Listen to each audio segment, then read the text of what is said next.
তাহলে সিঁদুরটা কেন পরে? স্বামীর অমঙ্গল নয়, শুধুমাত্র স্বামীর মঙ্গলের জন্য সিঁদুর। এই যে হাতের শাখা পলা, আরে লোহাটা তো বাবা হাজার মেয়ের হাতে এখন আর নাই, এ আর নেই। কেন জানো নেই? এখন বলে ওইসব সেই পুরানো দিনের মানুষরা পরে, এখন আর ওগুলো করতে লাগে। এখন পুরানো দিনের স্বামীর মঙ্গল হতো, আর এখন কি মঙ্গল টঙ্গল হবে না? বলে না।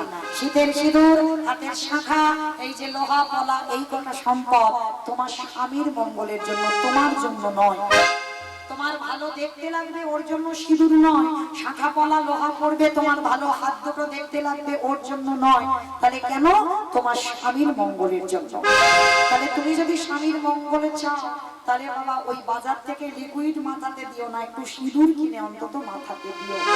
এটা আমার কথা নয়, সীতা মা হনুমানকে বলেছিল, হনুমান প্রত্যেকটা নারী তার শীতের সিঁদুরটা স্বামীর মঙ্গলের জন্য করে। আমার মা, তাহলে তুমি কেন পড়েছো? আরে পাগল, আমি পড়েছি যাতে তোর প্রভু রামচন্দ্রের মঙ্গল। ও, তুমি আমার প্রভুর মঙ্গলের জন্য সিঁদুর পড়েছো? হনুমান অত মানুষ নয়, কপিকুলে জন্ম। যেই না শুনেছে সীতামা রামচন্দ্রের মঙ্গলের জন্য সিঁদুর পরে, ভোরবেলা ঘুম থেকে উঠেছে, আর ঘুম থেকে উঠে বাবা গঙ্গা স্নান করে শুদ্ধ বসন পরিধান করে মার ঘরে গিয়ে দেখছে 3 কৌটো সিঁদুর বসানো আছে। আর 3 কৌটো সিঁদুর একেবারে মাথা থেকে পা পর্যন্ত বেশ করে মেখে, আর লাল হয়ে ঠাকুর ঘরে বসে বসে রাম রাম রাম রাম রাম রাম। আর যেই না রাম রাম করছে, রামচন্দ্রের কানে গেছে, হনুমান এই হনুমান এদিকে আয় দেখি। হনুমান বলে যেই না দেখেছে হনুমান বেরিয়ে এসেছে, দেখে না সর্বাঙ্গ লাল। আমরা দেখেছি হনুমানের একটা শরীর লাল, সিঁদুর মাখানো থাকে। সব হনুমানই নয়, একটা হনুমানের মূর্তি দেখবেন সিঁদুর মাখানো আছে, ওই সময় মেখেছিল। এইবার যেই না এসেছে রামচন্দ্রকে দেখে তো হনুমান ভয়ে থরথর করে কাঁপছে। এরকম ভয় কাঁপছিস কেন? কি হয়েছে? তো যেই না বাবা ভয় কাঁপছে, হনুমান বলছে, প্রভু আমি জানবো কি করে? আমি মাকে বললাম, মা সিঁদুর মেয়েরা কেন পড়ে? বললো তার স্বামীর মঙ্গলের জন্য। আমি বললাম, মা তুমি কেন পড়েছো? বললো তোর রামচন্দ্রের মঙ্গলের জন্য। মা যদি ওইটুকু সিঁদুর মাথায় দিলে তোমার মঙ্গল চাইতে পারে। আরে হনুমান সকালবেলা গঙ্গা স্নান করে মাথা থেকে পা পর্যন্ত ভালো করে সিঁদুর মেখে ভালো ভালো না জানে কত মা, বলো না জানি কত মঙ্গল হলো, একেবারে বলো বলো ও দয়াময়, বলো না জানি কত মঙ্গল হলো। এইবার হনুমান কি করেছে বাবা? যেই না দাঁড়িয়েছে, সীতামা কি করেছে? তাড়াতাড়ি করে একটা মুক্তোর মালা সীতামা গলা থেকে খুলে হনুমানের গলায় পড়ল। আর হনুমান গলায় পড়েছে, গলায় পড়ে হনুমানের বড় বড় দাঁত, বড় বড় নখ, ওই দাঁত দিয়ে মুক্তোগুলো ভাঙছে। আর কিছুক্ষণ পরে বাবা নখ দিয়ে ভাঙতে ভাঙতে ভাঙতে ভাঙতে ওই মুক্তোর মালাটা আর দেই না টান দিয়ে ছিঁড়ে দিল।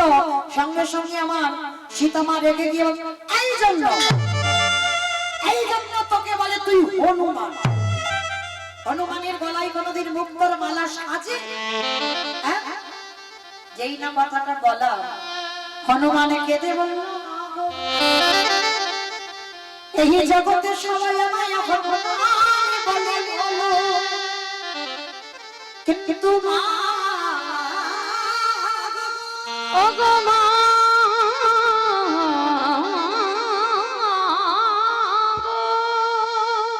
তুমি আমায় হনুমান বলো না। না হনুমান বলো না। সেই দিন হনুমান কি করেছে? বড় বড় নখ দিয়ে বক্ষটা বিদীর্ণ করে দেখো আমার রাম সীতা যুগলে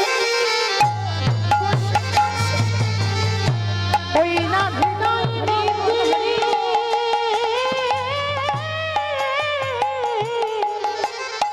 ওই না হৃদয় মন্দিরে আলো করে, বলে রাম সীতা যুগলে বসে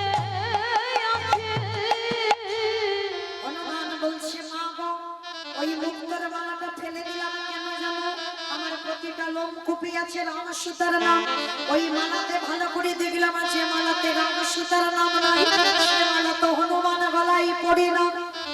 সেই সময় আমার রামচন্দ্র বলেছিল, হনুমান তুই আমায় এত ভালোবাসি, তুই হৃদয় চিরে দেখালি রাম সীতা তোর হৃদয়ে বসে আছে। আজ পর্যন্ত বাবা কোন ভক্ত দেখাতে পেরেছে যে হৃদয়ে রাম সীতা বসে আছে?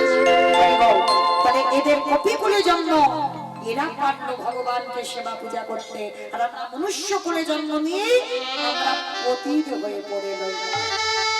আচ্ছা বলো তো মা, আমি লীলাতে কোথায় ছিলাম? সামনের বাড়িতে। আমি লীলাতে কোথায় ছিলাম? এইটা তো তত্ত্ব বাবা, যেখানে যাই না কেন আমার গোড়াতে আসতে হবে। বাহ, কামধেনুর কাছে সুন্দর। এই হচ্ছে কীর্তন শোনা, যেখানে যাই না কেন আমার ঘুরে ফিরে সেখানে আসতে হবে। তাহলে বাবা যেই না চাইলো কামধেনুর পাড়ে দিয়ে দুগ্ধ দহন করতে হলো না, আপনি থেকে বাবা বাটি ভর্তি হয়ে গেল। আর যেই না বাটি ভর্তি হয়ে গেল, স্ত্রীর ক্রিয়াকর্ম শেষ করে ওই মেয়েটাকে বাবা মানুষ করে। আর রোজ ওই গাভীটা স্বর্গ থেকে আসে আর দুধ দেয়, আবার চলে যায়। আমি ঠিক মা যেমন সন্তানকে মানুষ করে, একটা গাভী এসে ওই মেয়েটাকে মানুষ করছে। বাবা বলছে, মা আমার বলতে যা কিছু আছে সবই। মেয়েটার নাম রাখলো সবরি। আমার বলতে যা কিছু আছে সবরি, মেয়েটার নাম রাখা হলো সবরি। 6 বছর বয়স, ভগবান মনে মনে করছে এর জন্ম নিয়েই ওর মাকে কেড়ে নিয়েছি, বেটা তো জন্ম হলো না, আবার পরীক্ষা করতে হবে। কিরকম পরীক্ষা? হঠাৎ বাবা মেয়েটা ঘরে ঘুমিয়ে আছে, হীরা চন্দাল গেছে ভিক্ষা করতে। ভিক্ষাই তো সম্ভব। আর ওই ঘরের কোণে বাবা একটা ছোট্ট প্রদীপ জ্বলছিল। আগেকার দিনে মা এই নিয়মগুলো পালন করত। আমার ঠাকুমাদের দেখতাম বিকাল হলে হারিকেন লণ্ঠন এগুলো ধরে রাখতো না। সে একটা দিন গেছে, তাই না? আমরা দেখেছি তখন কারেন্ট ছিল না। তো কারেন্ট যখন ছিল না তখন অনেক ছোট ঠাকুমা ঠিক হারিকেন পরিষ্কার করে কাঁচটা মুছে নিয়ে ওই লণ্ঠন ছিল, লণ্ঠন ছিল, তেল দিয়ে ভর্তি করে রেখে দিত। ঠিক বিকাল বিকাল এগুলো কর্মগুলো করতো। এখন কোথায় চলে গেল সেসব দিন? অনেক উন্নত। তো আজকে আগেকার দিনের মানুষরা ঘর কোনোদিন দিনের বেলা হোক আর রাতের বেলা হোক, ঘর কোনোদিন অন্ধকার রাখতো না, একটা লণ্ঠন সব সময় জ্বলতো। তো হীরা চন্দাল ওই ঘরের কোণে একটা প্রদীপ জ্বালিয়ে, আর সবরই ঘুমিয়ে আছে। ভগবানের পরীক্ষাটা কেমন দেখেন, বসে মেজে কেমন দেখে নিচ্ছে দেখেন। হঠাৎ সবরীর পাটা লেগে প্রদীপটা উল্টে পড়ে গেল। 6 বছর বয়স তখন সবরী, আর যখনই উল্টে পড়ে গেল পাতার করে ঘরটা দাউ দাউ করে জ্বলে গেল। সবরী তো জানে না, নিশ্চিন্তে ঘুমাচ্ছে, আর ওই ঘরটা দাউ দাউ করে জ্বলছে। স্বর্গ থেকে সেই কামধেনু মনে মনে চিন্তা করছে, কি সবরী ঘুমাচ্ছে, কেউ তো নেই, ওর বাবাও নেই, তাহলে মেয়েটা যে পড়ে যাবে। স্বর্গ থেকে কামধেনু ছুটে এলো, বড় বড় শিং দিয়ে সবরীকে জাগিয়ে দিল। সবরী জেগে উঠে বলে উঠল, আগুন আগুন আগুন আগুন আগুন করে চিৎকার করছে। ওই কামধেনুটা সবরীকে টেনে বের করে ঘরটা পুড়ে ছাই হয়ে গেল। হীরা চন্দাল জানে না, হীরা চন্দাল ভিক্ষা করে ফেলছে। আর মনের আনন্দে বলে উঠল, দয়াময় ওগো ভগবান তুমি এখনো কেন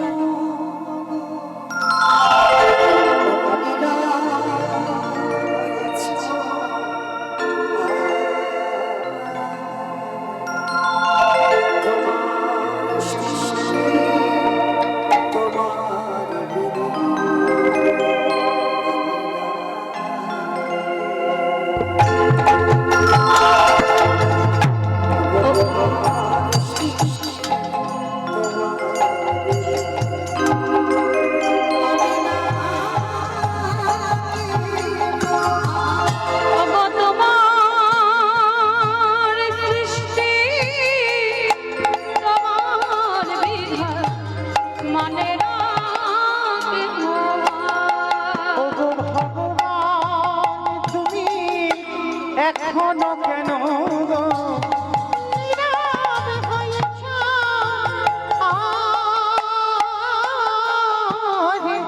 তোমার সৃষ্টি তোমার বিধান দয়াল মানে না কে গোয়ার তোমার সৃষ্টি তোমার বিধান মানে না কে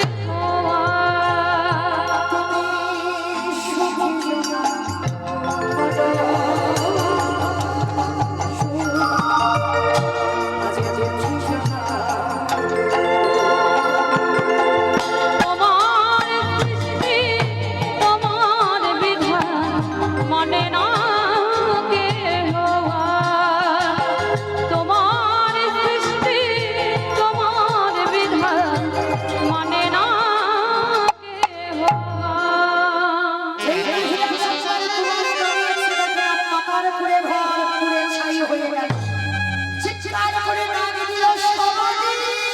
ওরে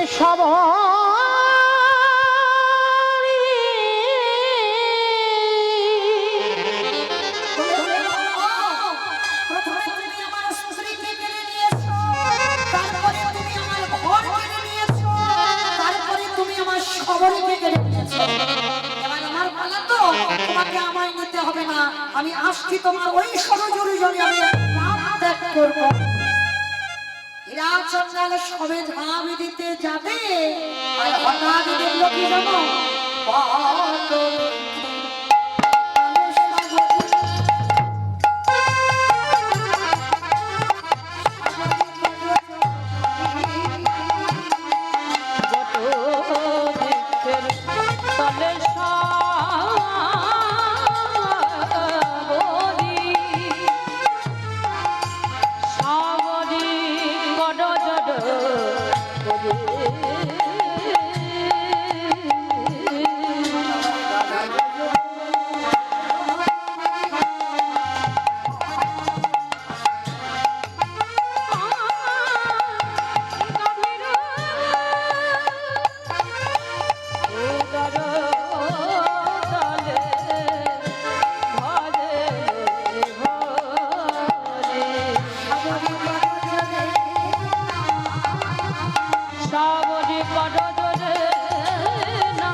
পিছনে তাকিয়েছে দেখে না গাভীর উদরের নিচে সবরই চুপটি করে বসে চুপটি করে ডাকছে বাবা।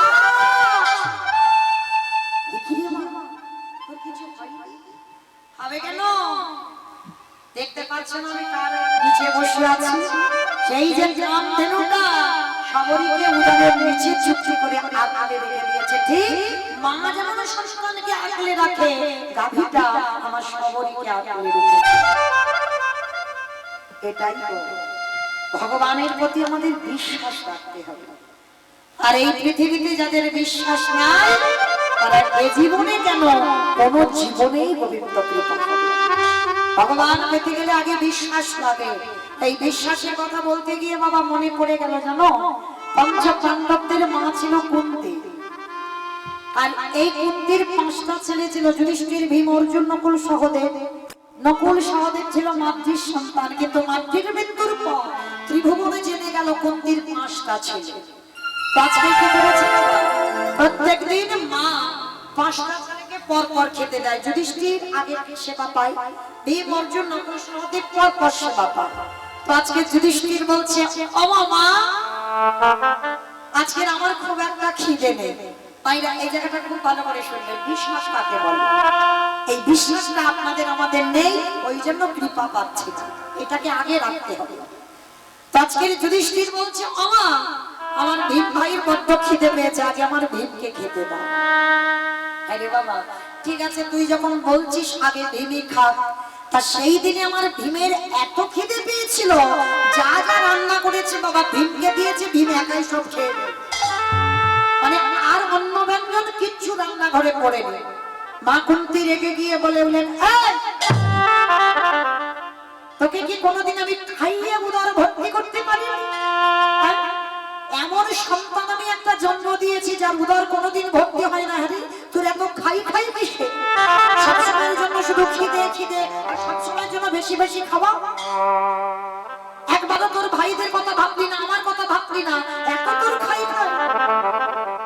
দেখবেন বাবা, এই পৃথিবীতে অন্য কেউ বাবা কেউ কোনোদিন বলুন যে তোর এত খাই খাই কিসের, সহ্য হবে না। কিন্তু তোমার মা যদি ছেলেকে বলে আরে তোর এত খিদে কেন, তোর এত খাই খাই কিসের, এর থেকে দুঃখ পৃথিবীতে কিছু নেই। তা ভীমের বড় কষ্ট হলো, মা আমি একটু বেশি খাই বলে তুমি শুধু আমাকে বলো এত খাই খাই কিসের। ঠিক আছে, আমি কথা দিচ্ছি আমি আর খেতে চাইবো না। আজকের আমি যে অন্ন ব্যঞ্জন সব খেয়ে ফেলেছি, বলো তুমি আমার কাছে কি চাও? মা কুন্তী বলে বলে না, একটু খাবার কথা তুলনা দিয়েছে বলে তোর এত অহংকার? হ্যাঁ? আমাকে তুই বলছিস কি চাই বল? পারবি? আমি তোর কাছে যা চাইবো তুই দিতে পারবো না। তুমি যদি আমার প্রাণও চাও আমি এক্ষুনি দিতে রাজি। প্রাণ চাইবো কেন? আমি জানি যেটা আমি তোর কাছে চাইবো তুই আমায় দিতে পারবি। পারবো? বলো মা তুমি কি চাও? বেশ, তুই সত্য কর খোকা, আমি যেটা চাইবো তুই আমাকে দিবি, তুই সত্য কর। বলো তুমি কি চাও? আর যেই না তুই সত্য করলো, মা কুন্তী চাইছে ভীমি রে,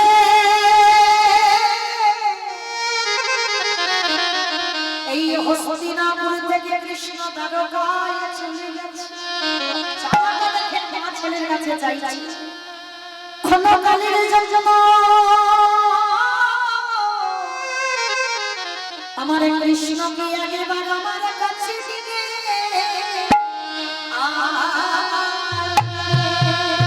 ওরে ভীমেরে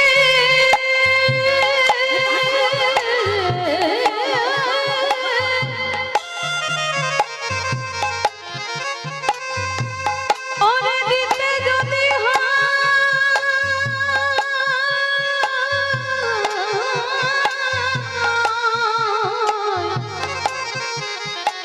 আমার কৃষ্ণ এনে দেখা।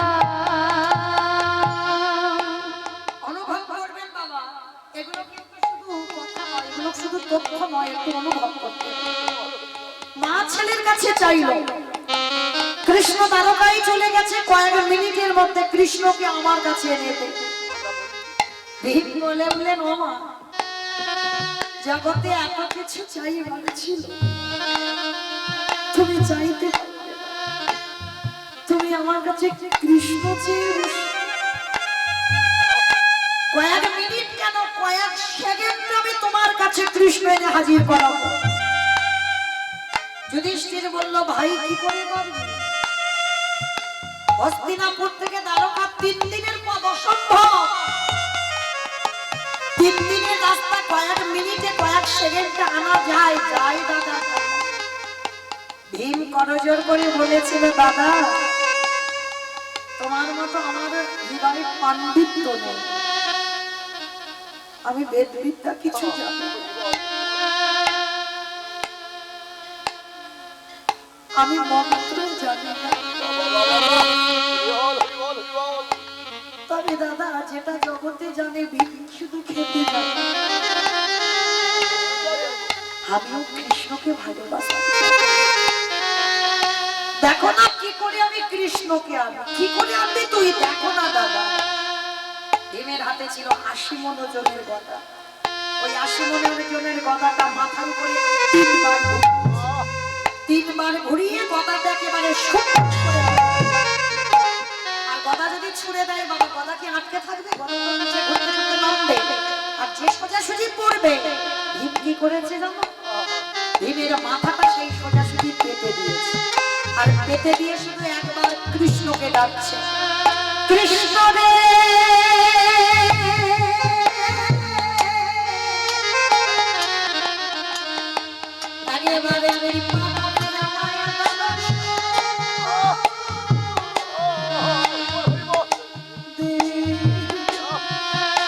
একেবারে দেখা দে।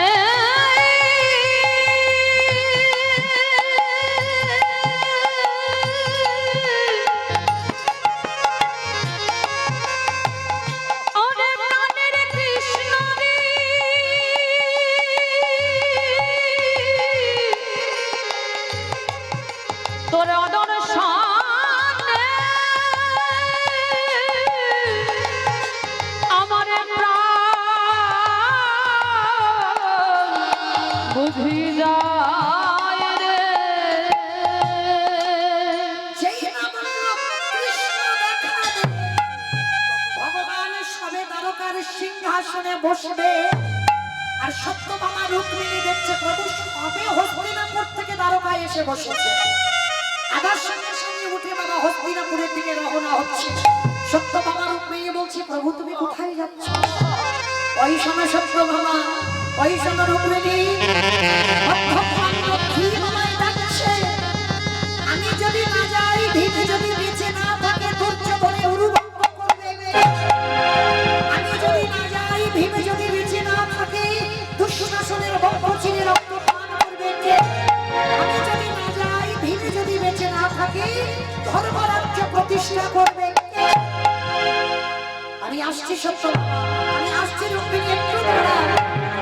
3 দিনের পথ গদা কিন্তু ঘুরতে ঘুরতে পড়বে। আর 3 দিনের পথ সবে গদাটা ভীমের মাথায় পড়বে। ভগবানের তারকা থেকে শূন্যে ছুটে এসে আগে গদাটা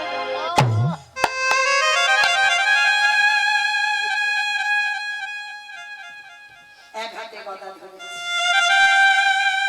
আর এক হাতে ভীমকে টেনে তুলছে। এইরকম করে শুয়ে আছিস যে মাথায় তোর গদাটা পড়লে কিন্তু এক্ষুনি মরে যেতিস। ভীম ধুলা থেকে উঠে দেখে না বাবা সামনেই কৃষ্ণ দাঁড়িয়ে আছে। ভীমের বিশাল চেহারা, কৃষ্ণ যেন ভীমের হৃদয়ে ছোট।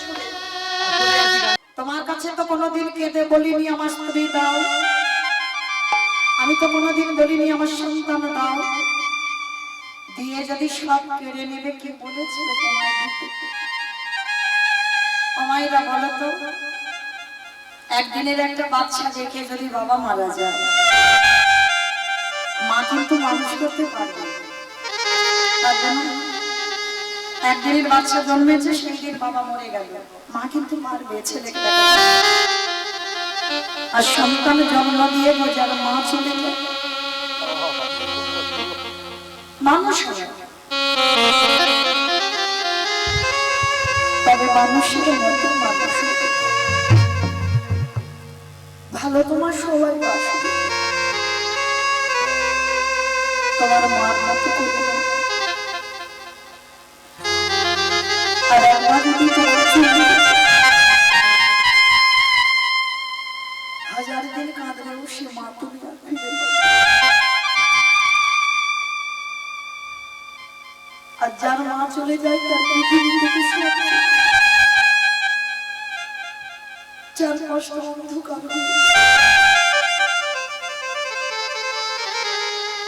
তো আজকের ছেলেটাকে মেয়েটাকে বলে নিয়ে কাঁদছে, বলে না গায়ে একদিনের বাচ্চাকে আমি কি খাওয়াবো? ওর মাকে তো রেখে তুমি তো আমাকে নিতে পারো, তাহলে মেয়েটা তো খেতে অন্তত পারো। মনে রেখো মা, রাখে হরি মারে কে মারে হরি রাখে। ভগবান যদি মনে করে কাউকে নেবে তো নেবে, হাজার রাখলে রাখলেও। আর ভগবান যদি বলে রাখবে, কেউ নিতে পারবে না। মেয়েটাকে কি খাওয়াবো বলে খাচ্ছে। ভগবান মনে মনে ভাবছে ভক্তকে তো আমি জন্ম দিয়েছি, তাহলে দায়িত্বটাও আমার। স্বর্গ থেকে কামধেনুকে পাঠাবো। এই কামধেনুর কাছে বাবা যে যা চায় তাকে তাই দিয়ে দেয়। সোনা দানা টাকা পয়সা মনি মানিক ঘর বাড়ি কামধেনুর কাছে গিয়ে চাইবে, সেটাই দিয়ে দেবে। কামধেনুটা ওই হীরা চন্দনের পর্ণ কুঠিরের কাছে এসে হাম্মা হাম্মা রবে ডাকছে। আর যেই না হাম্মা হাম্মা রবে ডাকছে, হীরা চন্দন মেয়েটাকে কোলে করে নিয়ে স্ত্রী ঘরে আছে, মেয়েটাকে নিয়ে একটা বাটি নিয়ে গাড়িতে দিয়েছে।